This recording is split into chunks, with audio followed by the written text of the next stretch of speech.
क्या आपने कभी सोचा है कि आपके सर पे बालों का क्या काम है?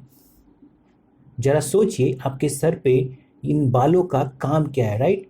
हम लोग जानते हैं कि हमारे शरीर में जितने भी पार्ट्स हैं, सबका कुछ ना कुछ यूज है, राइट? तो कभी ये हमने क्यों नहीं सोचा कि हमारे सर पे बालों का क्या काम है? ठीक है फ्रेंड्स, तो चलिए इस वीडियो में समझते हैं कि हमारे सर पे बालों का क्या काम है। देखिए, बेसिकली अगर हम शुरुआत से समझें तो जितने भी एनिमल्स होते हैं, जितने भी लिविंग ऑर्गेनिज्म हैं, वो टू टाइप्स के होते हैं, ठीक है? One is called cold blooded animals, right? And another is warm blooded animals. ठीक है, इनमें क्या डिफरेंस है? देखिए, कोल्ड ब्लडेड एनिमल्स वैसे एनिमल्स होते हैं जिनका बॉडी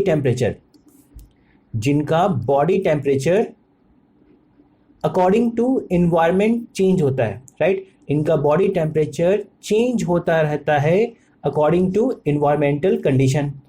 फॉर एग्जाम्पल, आप देख सकते हैं सांप है, फिश है, मेंढक है ना, ये मगरमच्छ है, राइट? तो ये सब किस कैटेगरी में है? ये सब कोल्ड ब्लडेड एनिमल्स हैं, राइट? अगर टेम्परेचर बढ़ेगा तो ये अपने बॉडी टेम्परेचर को थोड़ा बहुत बढ़ा सकते हैं, अगर टेम्परेचर डाउन होगा तो ये अपने बॉडी टेम्परेचर को डाउन कर सकते हैं, राइट? उसी तरह से कुछ होते हैं that is called warm blooded animals, right? इनका बॉडी टेम्परेचर क्या होता है? फिक्स होता है। इनका बॉडी टेम्परेचर कांस्टेंट होता है और फिक्स होता है, राइट? इन्वायरमेंटल कंडीशंस पे चेंज नहीं करता है। For example, animals, right?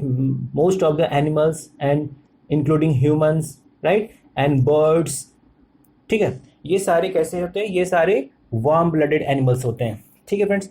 तो अब हम देखते हैं कि क्यों, इनका क्या इंपॉर्टेंस है हमारे बालों, इनका क्या रिलेशन है बेसिकली हमारे बालों के साथ, ठीक है? देखिए, तो जैसे कि समर सीजन में, राइट, जब भी गर्मी पड़ती है तो हम अपने टेम्परेचर को कूल करने के लिए आजकल क्या करते हैं? या तो एसी लगाते हैं, राइट? ठीक है, और ठंडा पानी पीने के लिए क्या करते हैं? घड़े का यूज करते हैं, राइट?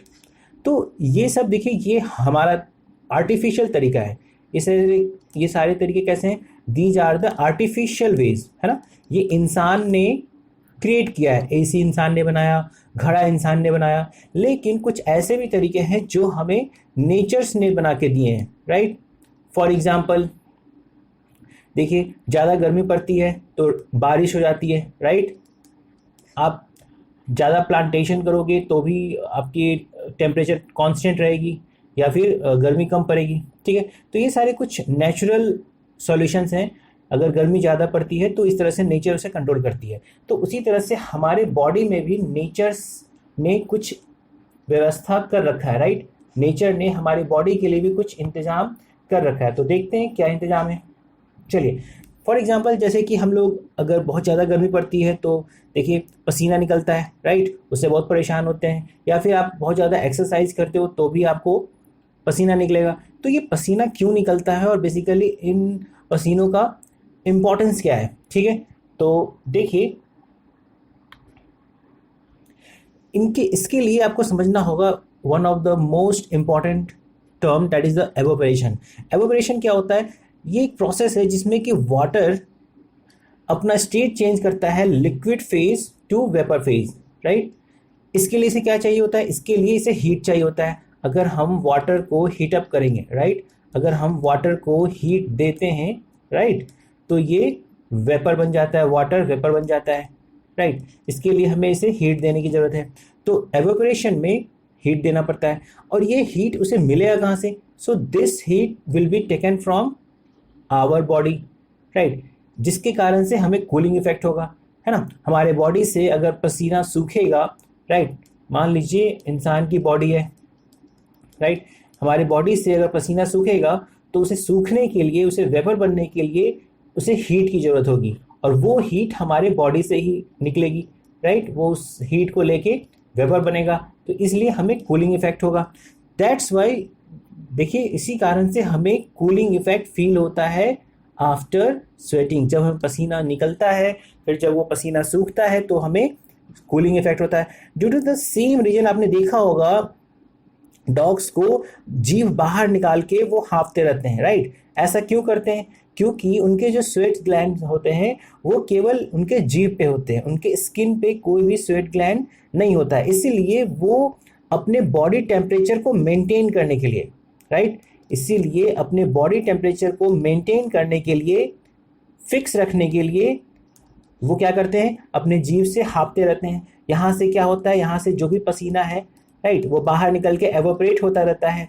इसके लिए जो भी हीट की ज़रूरत है वो डॉग की बॉडी से ही जाती है। तो इस तरह से डॉग अपने बॉडी टेम्परेचर को मेंटेन करता है।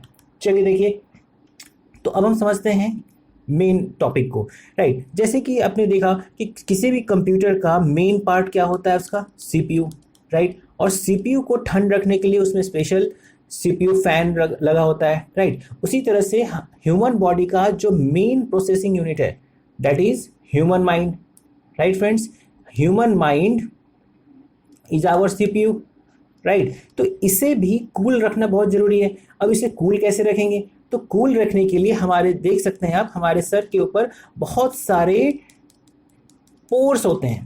ये पोर्स कैसे मेंटेन होगा? ये पोर्स मेंटेन होगा, इसमें क्या होता है, इसमें इसीलिए यहाँ पे हेयर्स होते हैं, राइट, जिसके कारण से ये पोर्स मेंटेन रहे, ये पोर्स बंद नहीं होना चाहिए, राइट। जब तक ये पोर्स है तो क्या होगा, इन पोर्स से क्या होगा, इन पोर्स से देखिए पसीना आएगा, राइट। ये पसीना क्या होगा, इस पसीने का एवोपरेशन होगा, राइट। इस एवोपरेशन से क्या होगा, इस एवोपरेशन से हीट लॉस होगा, और हीट लॉस होने के कारण आपको कूलिंग इफेक्ट फील होगा, आपका माइंड कूल रहेगा, जो कि ब्रेन स्ट्रोक और ये सब प्रॉब्लम से हमें बचाएगा। आपने देखा होगा अक्सर समर सीजन्स में हमें सजेस्ट किया जाता है कि हम सर को ढक के रहें और उस पर कैप लगाए या फिर कुछ कपड़े बांधे। क्यों? क्योंकि जितना ज़्यादा पसीना चलेगा, जितना ज़्यादा पसीना आएगा, उतना ज़्यादा हमारा माइंड कूल रहेगा, उतना ज़्यादा हमारे माइंड का टेम्परेचर, हमारे ब्रेन का टेम्परेचर कांस्टेंट रहेगा, राइट, जो कि एनवायरमेंटल कंडीशन के अकॉर्डिंग चेंज नहीं होना चाहिए। तो इसलिए यहाँ पे बालों का होना बहुत जरूरी है। बालों के कारण यहाँ पे पोर्स है और ये सारी कहानी रिपीट होगी। आप देख सकते हैं फॉर एग्जांपल, जैसे कि हमारे ये हथेली, राइट, आपने देखा होगा कि हथेली पे कोई बाल नहीं है, राइट। इसीलिए आपने देखा होगा हमारे हथेलियों पे स्वेटिंग नहीं होती, यहाँ पे पसीना नहीं आता है, राइट। तो अगर हमारे सर पे बाल नहीं होंगे तो देखिए ये भी क्या होगा, स्मूथ हो जाएगा, एकदम चिकना हो जाएगा, जिसके कारण यहाँ पे फिर पसीना नहीं आएगा। अगर ये पसीना नहीं आएगा तो फिर हमारे ब्रेन का टेम्परेचर बढ़ सकता है, जिससे हमें डिफरेंट डिजीज या ब्रेन स्ट्रोक भी हो सकते हैं, ठीक है। तो फ्रेंड्स, आशा करता हूँ कि आप इस वीडियो में समझ पाए होंगे कि हमारे शरीर में बाल का क्या फंक्शन है, राइट। और ख़ासकर मैं छोटे बच्चों से कहना चाहूँगा कि हर क्वेश्चन इंपॉर्टेंट होता है। कोई सा भी क्वेश्चन हो आप ज़रूर सोचें, कमेंट में लिख के भी बता सकते हैं। अगर कोई ऐसा क्वेश्चन है तो आप उसे लिख के बताइए, मैं उसको ज़रूर आंसर करने का ट्राई करूँगा। Thanks friends.